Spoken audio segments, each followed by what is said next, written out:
Esta producción se basa en investigaciones periodísticas. Todas las entrevistas y los testimonios son reales, aunque en algunos casos las voces fueron representadas por actores y las identidades de los protagonistas cambiadas por protección de las fuentes.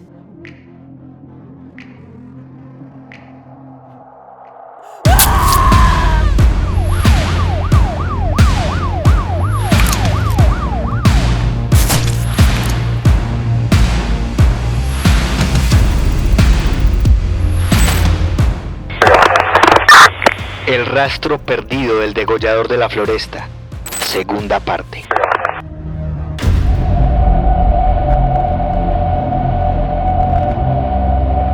En el capítulo anterior de esta historia les conté algunos de los crímenes ejecutados por el asesino en serie conocido como el degollador de la Floresta o el mochacabezas de San Javier.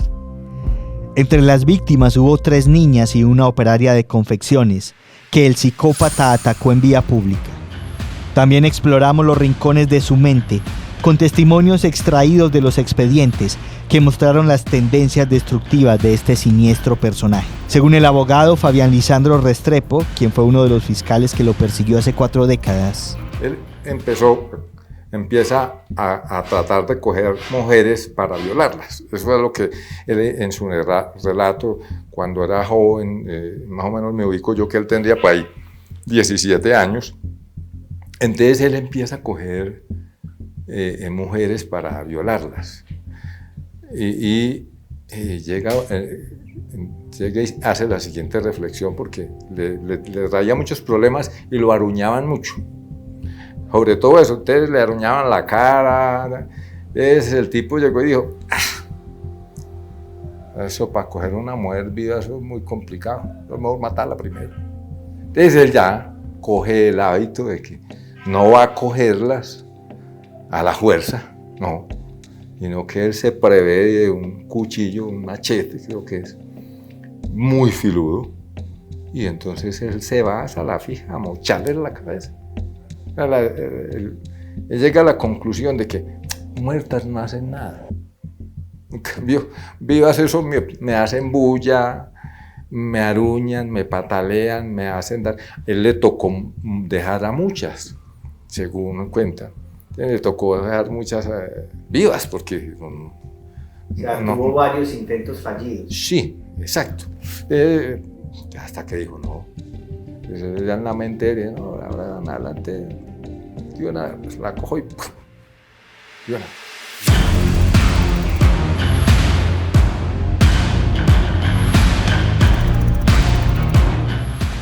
De acuerdo con los expedientes analizados, 1988 fue uno de los años en los que más se desató el instinto criminal del degollador de la Floresta. El 10 de mayo se produjo el asesinato de Piedad Elena, la niña de 13 años de edad que ya les comenté en el episodio anterior, la que fue encontrada en unas escalas del barrio La América, ahorcada, con una mordida en la cara y sin su ropa interior. El 28 de septiembre a las 6:20 de la mañana, Graciela Elena, de 20 años, salió a trotar por una calle del barrio Cristóbal y vio a un hombre simulando amarrarse los cordones de los zapatos.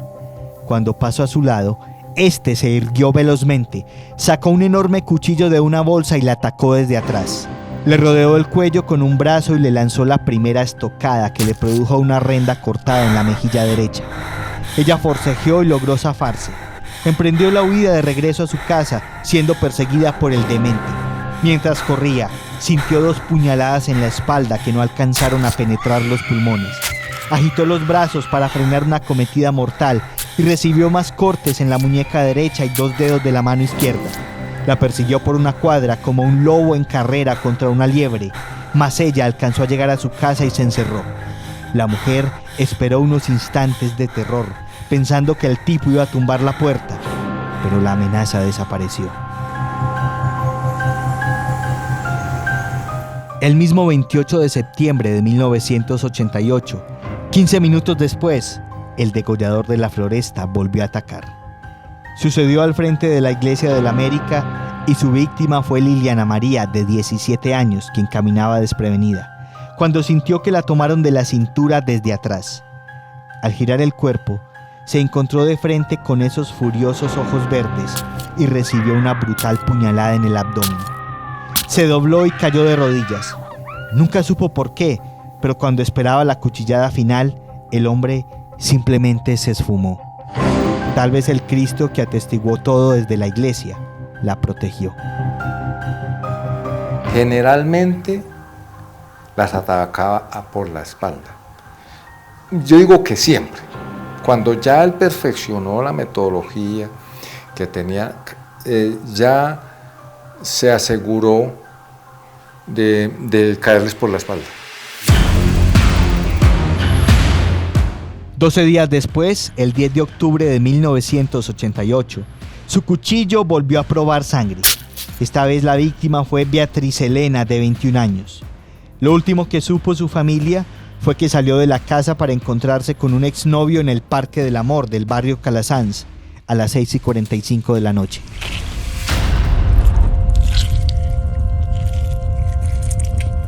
A cuadra y media había una vecina que dijeron que la habían, se murió degollada y dijeron que había sido en el Parque de la Floresta, le decían Parque del Amor. Era pues conocida, habíamos estudiado como en la misma escuela y vivía a más o menos a una cuadra de mi casa.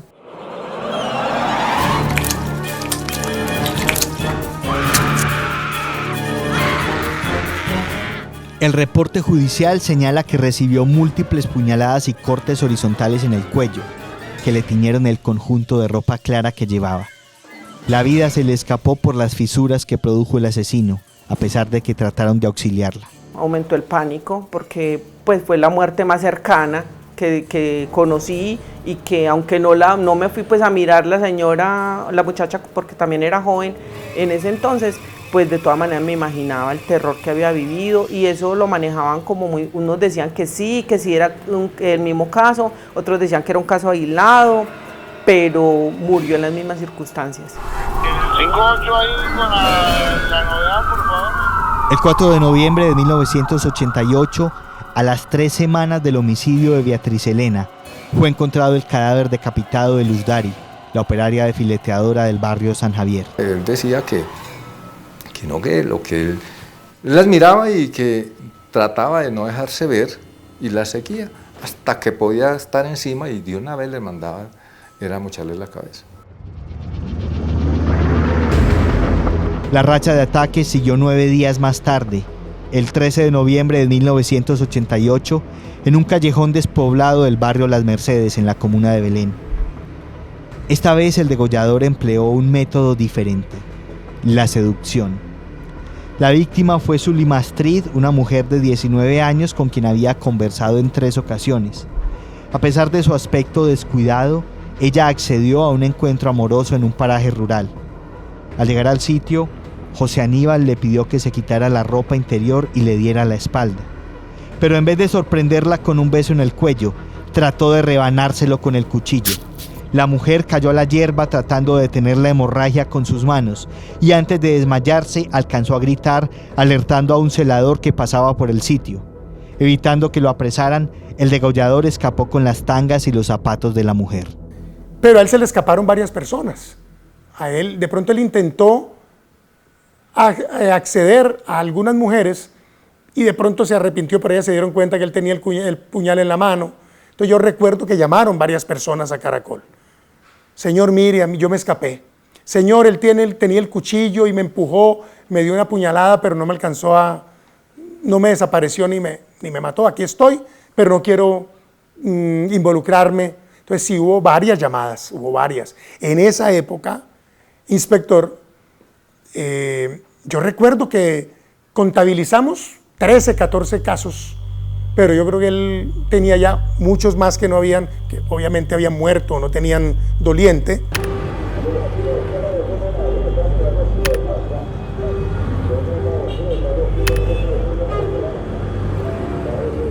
En los tiempos en los que atacaba el Mochacabezas de San Javier, los barrios del occidente de Medellín no reflejaban el progreso que se ve en la actualidad.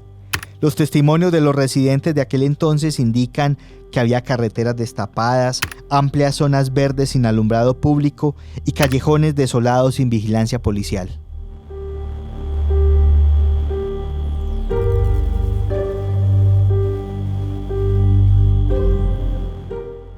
El depredador tenía muy bien definido su territorio de cacería.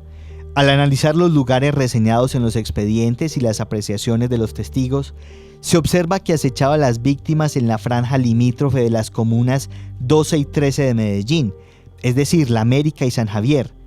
Quienes vivieron allá en los años 80 no olvidan la zozobra que provocaba.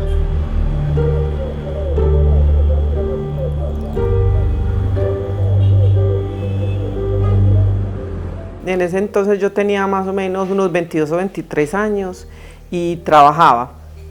Cuando comenzó el ruido pues de que el señor comenzó a cortar, de que hay un cortacabezas en el barrio, que está cortando las cabezas, que solamente ataca a mujeres, comenzó el pánico. O sea, en toda mi vida yo había sentido pavor como sentí en ese momento. Salí a trabajar, en ese entonces utilizaba pues bus, y me montaba en el bus y todo el que se hacía cerca de mí era sospechoso. O sea, vivía un miedo impresionante. O sea, será porque tampoco había descripción física del señor que era, no decían edad, no decían nada, solamente decían que era alguien que andaba y que le cortaba la cabeza a las mujeres. Entonces todas las personas que se le arrimaban, yo pues si alguien me iba a hablar, no le contestaba. Era el miedo más absoluto que se podía tener.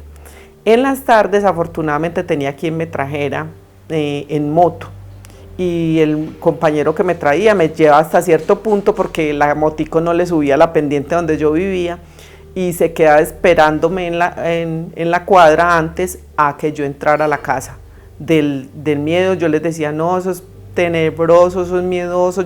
Yo pues a mí, mejor dicho, yo salía del barrio y quedaba como tranquila, pero yo entraba al barrio y era miedo absoluto.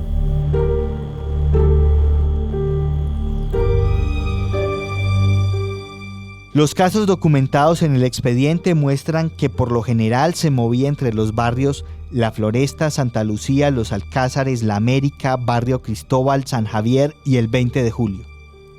En este último vecindario vivía con sus padres, por lo que estamos hablando de un cuadrante de 3 kilómetros por 1.4 aproximadamente, que se extendía hacia el oriente de su guarida. Que salía tipo 8 de la noche y que lo que cazara hasta las 12 de la noche, o si no salía a las 5 de la mañana. Era como que buscaba que su aliado fuera la oscuridad. En ese orden de ideas es que, como le digo, fue perfeccionando como el estilo. Era con las mujeres más que todo, les decían que no salieran solas, que no salieran en la noche, porque había mucho ataque en la noche y en las madrugadas, donde se escuchaba pues que los atacaba mucho, sobre todo en la madrugada.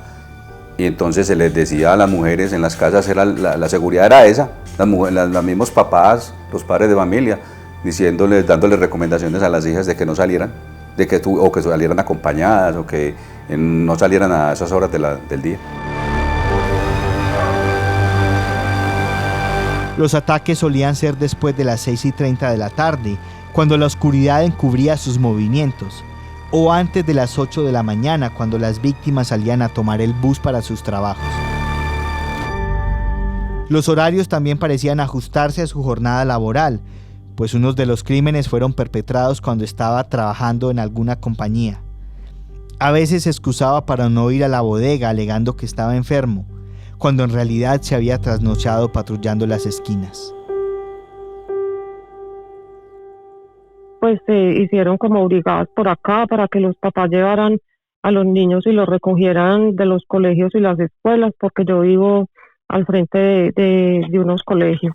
¿De pronto recuerdas si en aquella época la gente del barrio mencionaba más víctimas, además de esa que tuviste? Pues yo sí escuchaba por ahí que había un degollador de La Floresta, que le cortaba a uno el cuello, que la cabeza, y de verdad yo me acuerdo, pues yo estaba pues allá pues como mucho más joven, que a uno le da miedo salir por la noche.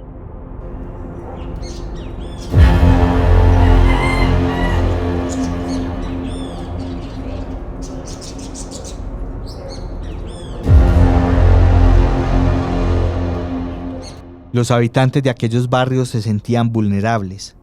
A muchas mujeres les prohibieron deambular a solas y algunas tuvieron que renunciar a actividades nocturnas, como grupos de canto y festividades. La zozobra cubría a la comunidad con su oscuro manto.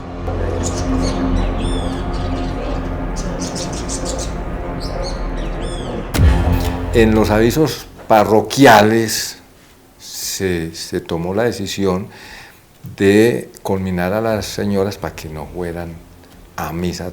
Corrieron, tengo entendido que había una misa de 6 de la mañana, creo que había una misa, creo que la corrieron para las 7, si mal no estoy, por el síndrome que había del famoso mochacabezas de San Javier, o degollador de San Javier, como también se le conoció, o el mochacabezas.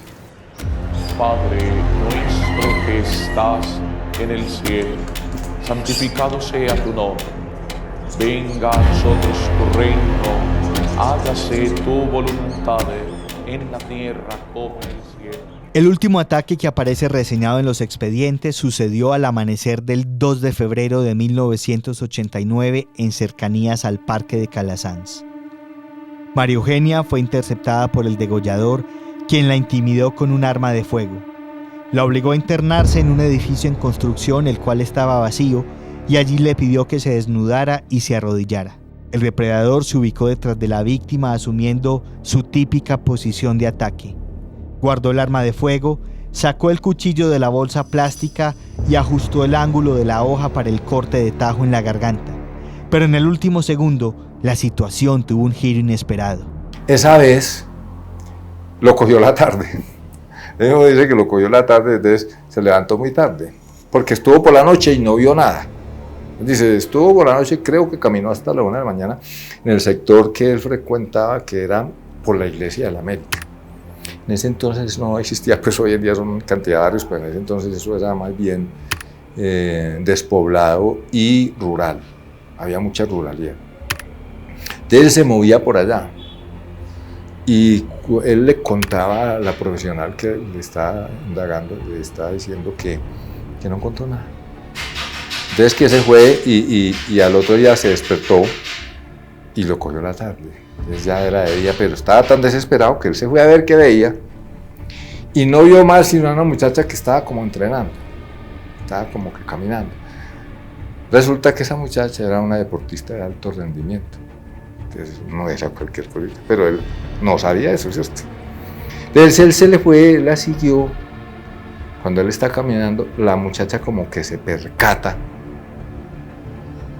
Y cuando él ya se le va encima antes que le manda, ella le hace un giro evasivo, ¿cierto? Entonces él, al no poderle hacer así, se la manda así de para adentro y se la entierra aquí. Y se la entierra. Y ella lucha con él, a quitarse. Lucha con él y logra sacarse el puñal y volteárselo y hacerle así y lo hace y lo corta él aquí en el estómago. El tipo ya viéndose así arranca a correr y la deja ahí. Ella sale, pide ayuda y la llevan a un centro hospitalario. Allá llega la policía y cuenta que la policía no, que ese tipo está en un hospital. Con la sangre brotando a borbotones de su abdomen, el degollador agarró a la mujer por el cuello y la apretó hasta que ella se desmayó, pero la gravedad de su herida impidió que terminara la ejecución. Tomó un taxi que lo condujo a la unidad intermedia de San Javier y de allí fue remitido al servicio de urgencias de la policlínica.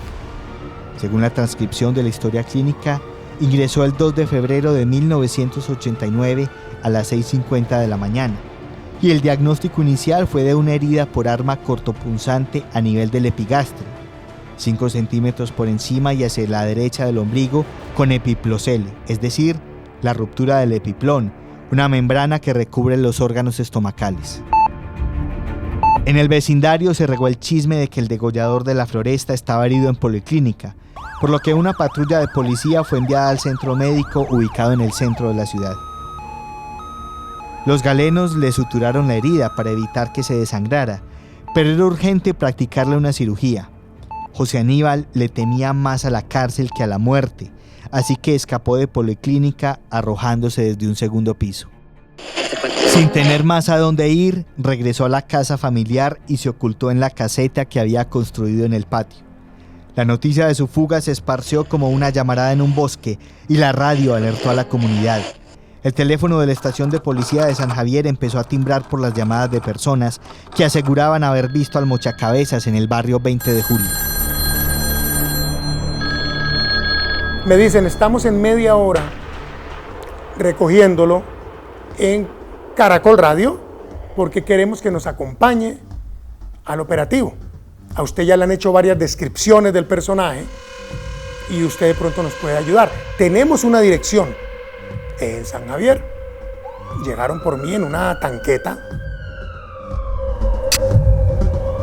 Comentaron con un operativo gigantesco, pues, con helicópteros, patrullas, motorizados, y que le avisaban a la gente que pasaban, que no salieran, que estaban en ese operativo, que estaban en la captura del degollador. Yo recuerdo que los policías me decían, periodista, con mucho cuidado, detrás de nosotros, por favor, no se nos vaya a salir. Íbamos en una formación y yo estaba allí como entre los últimos, los tipos van llegando y se van acercando, van preguntando, van mirando. Vean, la casa de este señor, señalaron, vecinos señalando.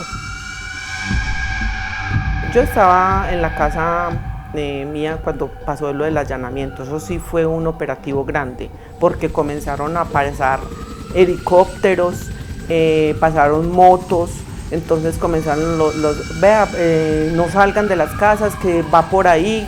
Ese día dijeron que iba con una cabeza metida en una bolsa, que había matado a una señora, que le había arrancado la cabeza y que andaba con la bolsa, con la cabeza el señor. Entonces uno no salía. Yo recuerdo haber llegado al frente de la vivienda y era un rancho literalmente hecho con madera y con listones de madera y con triplex tal vez, pero no era ni siquiera algo bonito porque se veía mucho la miseria, se veía que era un ranchito hecho ahí anexo como otra casita un poquito mejor, había tierra, mucha tierra afuera y adentro. Cuando vamos a entrar nos llama la atención, ya se aseguraron que ese era el sitio, nos llama mucho la atención de que no había una puerta ni habían ventanas, pero sí había una puerta pequeña, como esas que muestran en muchas casas que tienen perros, por donde entran y salen los perros a la cocina o a alguno de los lugares internos de la casa. A los policías les tocó agacharse, arrodillarse para poder entrar. Cuando el primer policía y el segundo entran, pegaron el grito. ¡Aquí está, aquí está! El tipo trató de escaparse. Entramos todos. Mejor dicho, ya el combo completo entró. Y allí vi, inspector, fotos, recortes de periódico, tipo película realmente. Altares, él prendía velas, habían velas prendidas.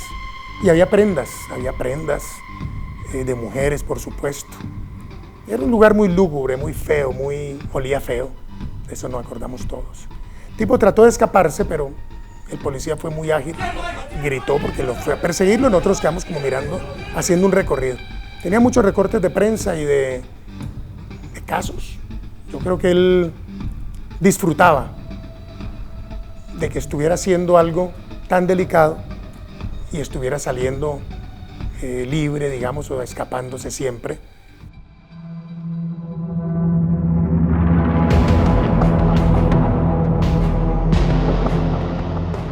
Era en un sector como el 20 de julio, que es cerca acá a San Javier, pues es otro San Javier, otro barrio de San Javier, que vivía como en una especie de callejón, era un sótano, decían que era un sótano y que allá tenía cráneos.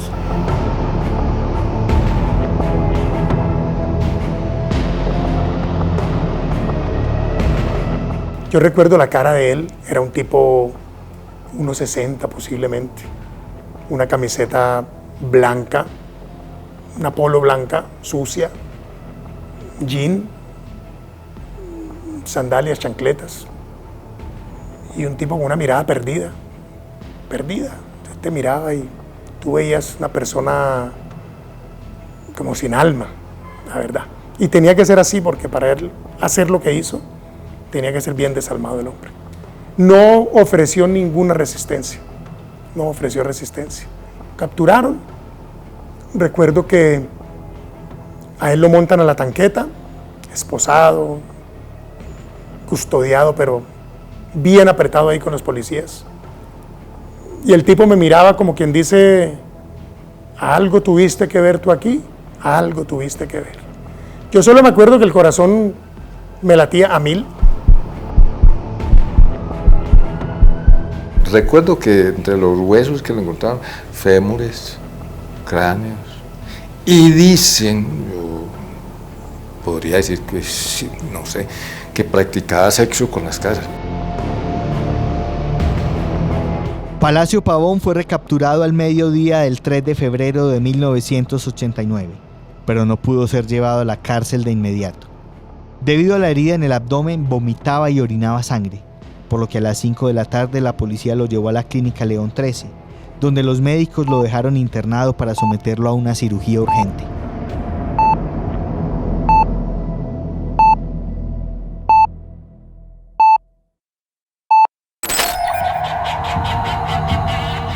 Yo soy el inspector y estamos presentando la tercera temporada de Revelaciones del Bajo Mundo, el podcast del Colombiano.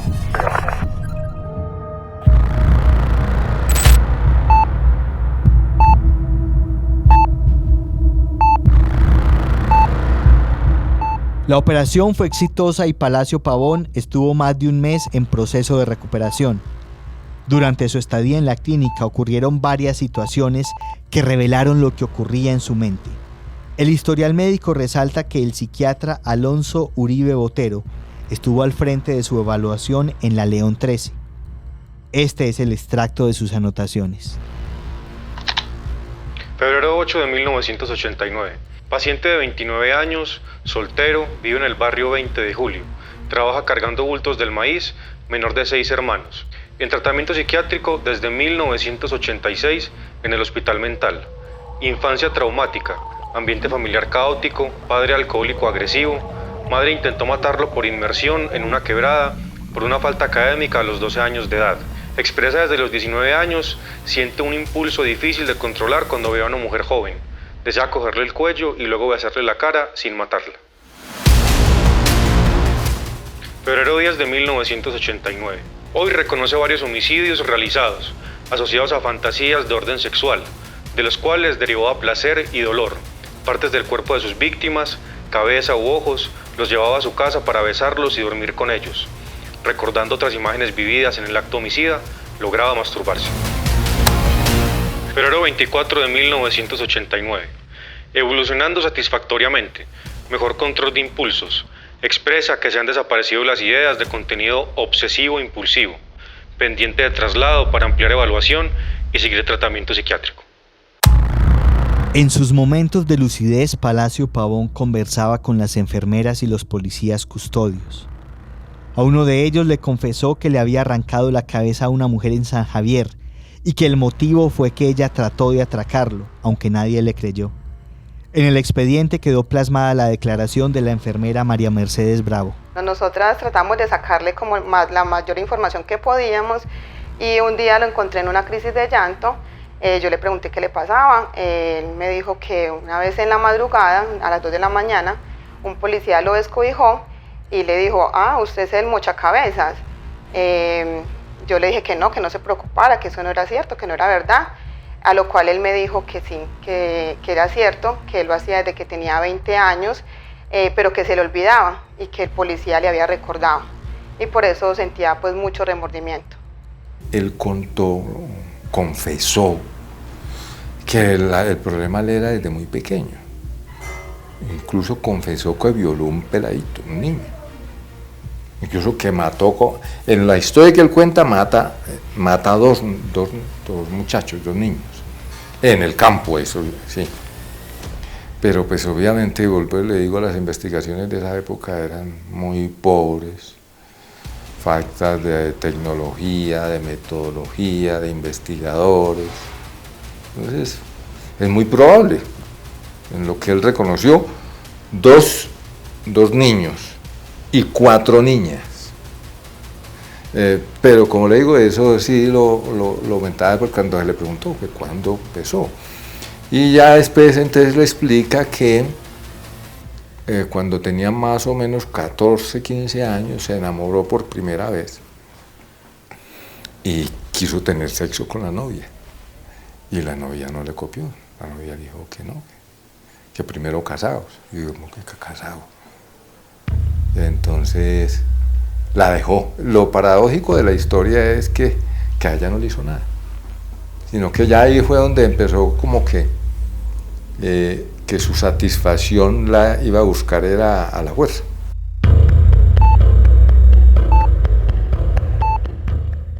Mientras el terrorífico personaje se recuperaba, un hombre acucioso trataba de unir todas las piezas del caso. Se llamaba Rubén Darío Muñoz Pulgarín y era agente del Departamento de Orden y Control Ciudadano, DOC. Tenía la misión de investigar los asesinatos perpetrados en San Javier y La América, y empezó a encontrar patrones en el tipo de heridas, los lugares de los ataques y las descripciones del agresor que daban las sobrevivientes.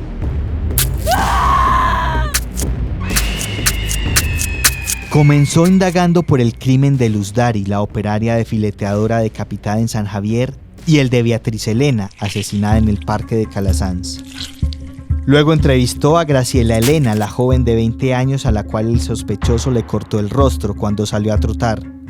A Liliana María, la adolescente acuchillada en el abdomen frente a la iglesia de la América. A Zulima Astrid, a quien trató de seducir y luego por poco le corta el cuello. Y a María Eugenia, la valiente que logró desarmarlo y mandarlo a la clínica con un tajo abierto en la panza. Cuando se enteró por fuentes policiales de que el presunto degollador de la Floresta estaba internado en la clínica, decidió hacer una prueba de reconocimiento. Fue a la León 13 con 3 de las sobrevivientes y lo encontró en una cama de la habitación 201. Al ver a sus víctimas, Palacio Pavón se cubrió con la cobija, mientras ellas lo increpaban por lo que les había hecho. Todas lo reconocieron de inmediato. Incluso María Eugenia, a pesar de su dolor, le dijo que lo perdonaba. Aunque yo lo perdono. El 14 de marzo fue dado de alta por el servicio de cirugía y la clínica inició los trámites para trasladarlo a un centro psiquiátrico. Pero 3 días después, antes de que llegara la remisión, Palacio Pavón aprovechó un cambio de turno del custodio y se volvió a escapar. Más escapaba con una facilidad que increíble. Yo sé que él se escapó 2 o 3 veces entre un hospital, una inspección de policía. El tipo tenía mucha habilidad para brincar y esconderse. La fuga duró pocas horas. La policía lo localizó ese mismo día en la terminal de transportes del norte, cuando trataba de abordar un bus que lo sacara de la ciudad. Al ser detenido les dijo a los agentes que él no pensaba huir, sino que la droga psiquiátrica lo confundía y lo obligaba a hacer cosas raras.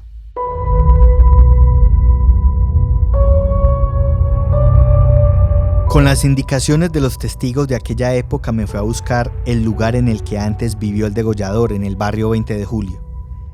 4 décadas después, todo el vecindario ha sido reformado urbanísticamente. Sin embargo, encontré a una sobrina de Palacio Pavón. La mujer no permitió que la grabara, pero de forma amable me hizo pasar a su sala. Para ella se trata de recuerdos dolorosos que no quisiera revivir. Sin embargo, su relato me permitió conocer otro ángulo de esta historia.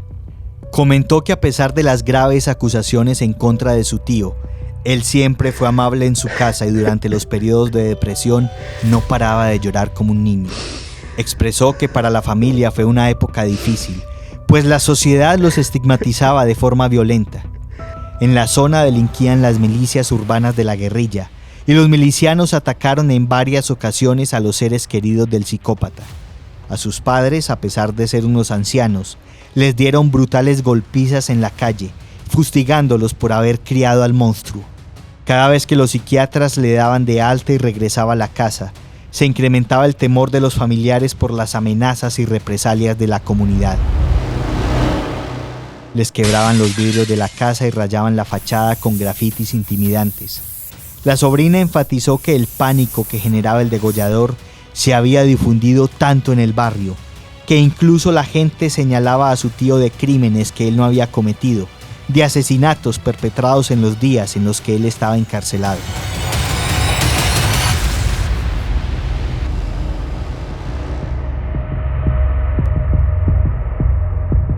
Después de que 3 de las sobrevivientes lo reconocieran en la clínica, al degollador le expidieron una medida de aseguramiento intracarcelaria por el delito de tentativa de homicidio.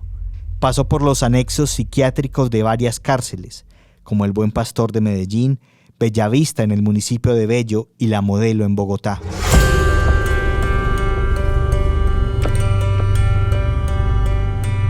La mayoría de los diagnósticos resaltaron que el paciente era de alta peligrosidad, que padecía complejo de inferioridad y depresión. Expresaba ideas con alto contenido sexual, misoginia y necrofilia. Fue descrito como un neurótico psicópata con estado fronterizo de esquizofrenia paranoide, aunque conservaba el juicio y el raciocinio.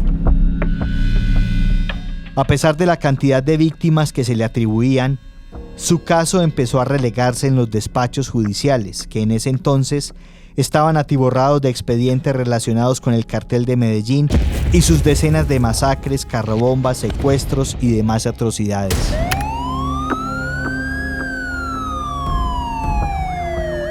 Primero porque en esa época la investigación estaba en pañales todavía. Habíamos pasado del régimen de que los que investigaban eran los jueces de instrucción criminal a pasar ya al sistema de 1991 con la aparición de la Fiscalía. Entonces apenas estaba la investigación muy incipiente. Paradójicamente a los servicios de inteligencia de la policía y todo llevaban como que a los policías menos recursivos, los que no tenían como, no servían para otras actividades de la policía. Entonces venga usted a inteligencia. No eran personas capacitadas, estudiadas y que realmente tuvieran en su conciencia la necesidad de investigar. Las nuevas prescripciones han de ser tomadas con confianza y respetadas al abrigo de los más altruistas propósitos. El proceso además terminó enredado por un cambio total en la administración de justicia. En 1991, luego de una asamblea constitucional, el Estado colombiano erigió una nueva constitución política que transformó a la rama judicial. Para empezar, desaparecieron los juzgados de instrucción criminal y se creó la Fiscalía General de la Nación, por lo que las investigaciones en contra del degollador fueron transferidas a otros despachos. Las normas introducidas por la Constitución del 91 provocaron un debate jurídico en torno al proceso penal de Palacio Pavón, pues los jueces parecían confundidos sobre cómo juzgarlo, con los criterios jurídicos de los años 80 cuando ejecutó sus crímenes, o con los de los 90 cuando fue presentado en audiencias. La discusión provocó que unos jueces le decretaran la libertad, mientras otros el encarcelamiento, por lo que el psicópata era movido de un lado a otro. Es que era una justicia muy arcaica la nuestra.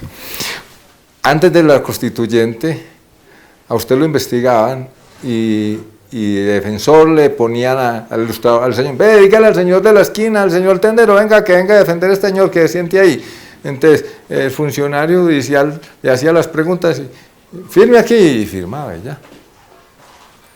Uno no deja de reconocer que así funcionaba y así fue. Y anteriormente podemos decir lo mismo, mucho atrás la ley del talión también existió, entonces eso se fue así. Entonces digamos que a partir de la constituyente ya se dijo, no señor, de aquí para adelante no se pone a cualquiera, pues ¿qué defensa es esa? Lo que hay que ponerle es un abogado que lo pueda defender. Entonces hubo un gran cambio ahí y generalmente los cambios generan ampollas.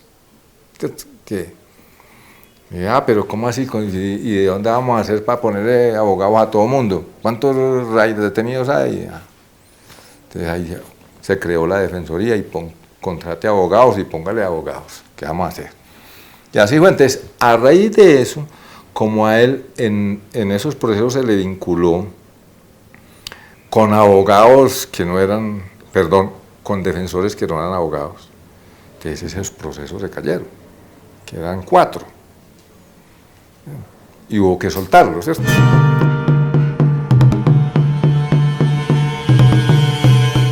El 14 de mayo de 1990, el Juzgado Octavo Superior de Medellín lo condenó a 6 años de cárcel por las tentativas de homicidio de 4 mujeres: Graciela Elena, Liliana María, Zulima Astrid y María Eugenia, a quienes acuchilló en las calles 2 años atrás. En 1992, el Juzgado 22 de Instrucción Criminal, que estaba a punto de desaparecer por la nueva Constitución, archivó la investigación por la muerte de la niña Elda Margarita, acuchillada en el barrio Los Alcázares. Ese mismo año, la Unidad Tercera Especializada de Vida de la Fiscalía de Medellín también archivó el expediente por el homicidio de la colegiala Piedad Elena, ahorcada en unas escalas de la América. Ambas instituciones consideraron que no había evidencias suficientes para llevar a juicio al sospechoso, por lo que los crímenes quedaron en la impunidad. Entre 1993 y 1995, se le practicaron múltiples exámenes psicológicos ordenados por sus abogados defensores y los fiscales que lo acusaban de los otros crímenes. La sección de neuropsiquiatría forense del Instituto de Medicina Legal confirmó que los trastornos mentales que padecía Palacio Pavón no le impedían comprender que estaba cometiendo delitos, razón por la cual no podía considerarse una persona inimputable ante la ley. A pesar de esto, el 31 de julio de 1996, el Juzgado 15 Penal del Circuito Especializado de Medellín dictó fallo absolutorio y declaró inimputable al degollador de la Floresta por los asesinatos de Beatriz Elena y Luz Dari. Ordenó la libertad del procesado, quien en ese entonces estaba en la cárcel Bellavista, y de nuevo la comunidad sintió zozobra por su salida. La Fiscalía apeló la decisión y el Tribunal Superior de Medellín le dio la razón por uno de los casos.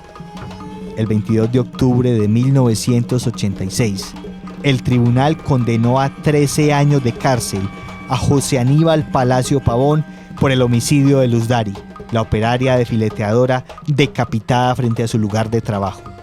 También ordenó la recaptura del criminal, quien fue trasladado al anexo psiquiátrico Las Mercedes, en la cárcel El Buen Pastor. En la audiencia le dijo a la fiscal que ella también, que si ella se descuidaba también él le trabajaba y que también que se cuidara, que ella también podía ser víctima de sus fechorías. El degollador estuvo preso hasta 2007, cuando regresó a la calle por sentencia cumplida. Continuó asistiendo al tratamiento psiquiátrico en el hospital mental y algunos familiares pusieron dinero para que viviera en albergues, ya que temían retaliaciones si él regresaba el 20 de julio.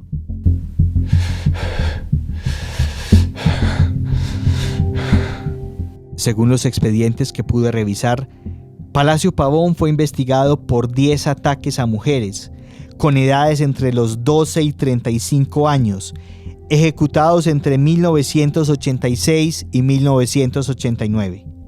De esos, fue condenado por 4 tentativas de homicidio y un asesinato. Pero ¿cuántos crímenes cometió en realidad? A la enfermera María Mercedes Bravo, quien lo atendió en la clínica León 13 durante su recuperación por la puñalada, le confesó que había atacado mujeres desde los 20 años de edad. En el primer incidente por el cual fue investigado, el intento de violación a una colegiala en el barrio Santo Domingo Sabio, tenía 26 años, lo cual implica que hubo 6 años de ataques que no quedaron en los registros de la justicia. Tampoco hay datos después de 2007, cuando salió en libertad por pena cumplida. Empiezan a preguntarle cómo comenzó. Él cuenta de una vecina por allá, a la que se lleva con engaños y la viola y la tira a un río. Me parecía muy gracioso que tirar al río a una persona muerta para desaparecerla, mire donde encuentra unos vestigios. Claro. Estamos hablando de acuerdo con lo que él hablaba, estamos hablando de 1978 quizás.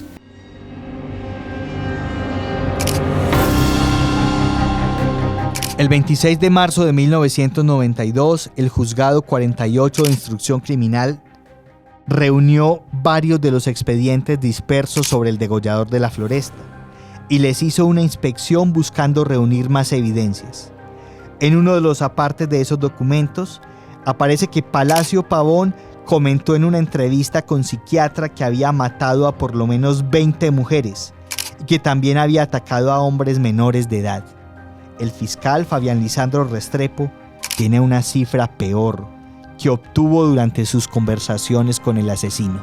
Él confesó en lo que se pudo ahí recaudar. Yo recuerdo haber leído 82 víctimas. Yo no sé hasta dónde eso sea cierto o no.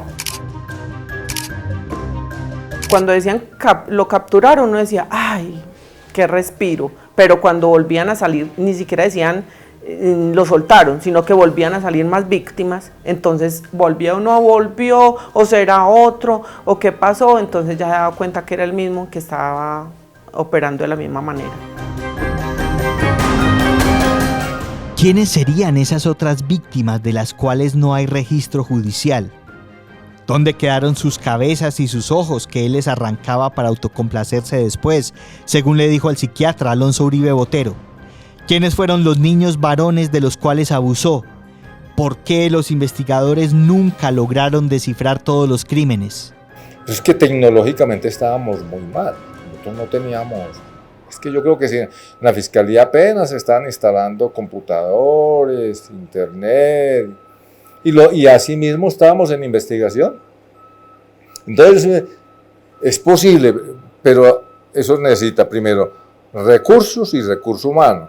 Entonces, había que ir a hacer un rastreo en los pueblos, averiguar por las desapariciones, averiguar qué investigaciones habían realizado, la mayoría seguramente archivadas, eso no lo reportaban como tecnológicamente, eso lo que se llamaban eran unas planillas, no había personal que recogiera las planillas y esas cosas, no, eso se reportaba a nivel central, pero eso no era una cosa muy organizada.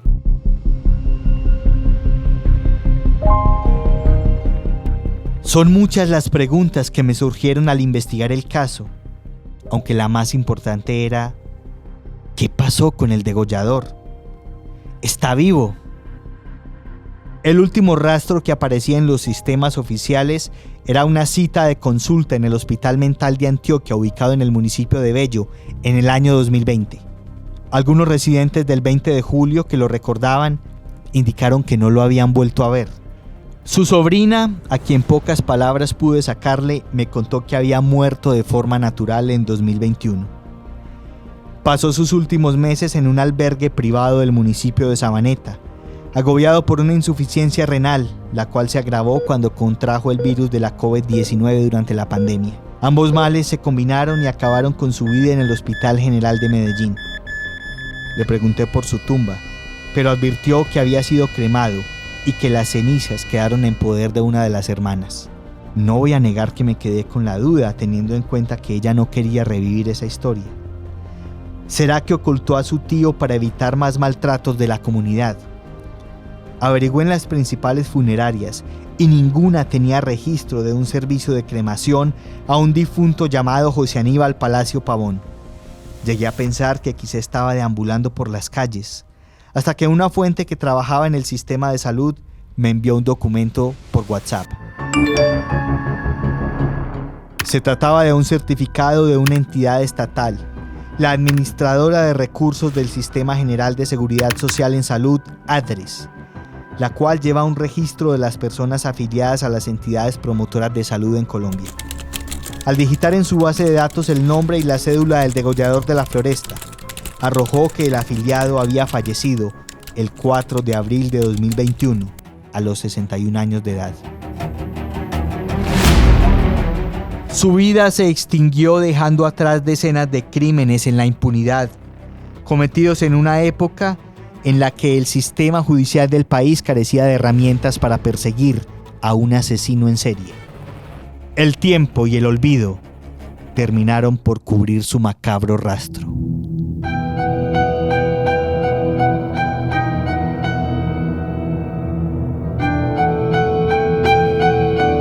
Aquí termina el episodio de hoy.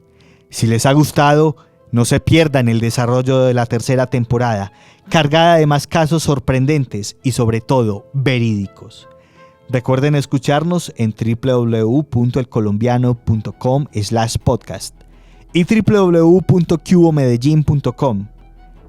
También en las plataformas de Spotify, Spreaker, Apple Podcast, Amazon Music, Deezer, YouTube y Google Podcast. Suscríbanse y activen las notificaciones para no perderse ningún episodio. Se despide de ustedes el inspector, invitándolos a conectarse de nuevo con Revelaciones del Bajo Mundo, el podcast de El Colombiano.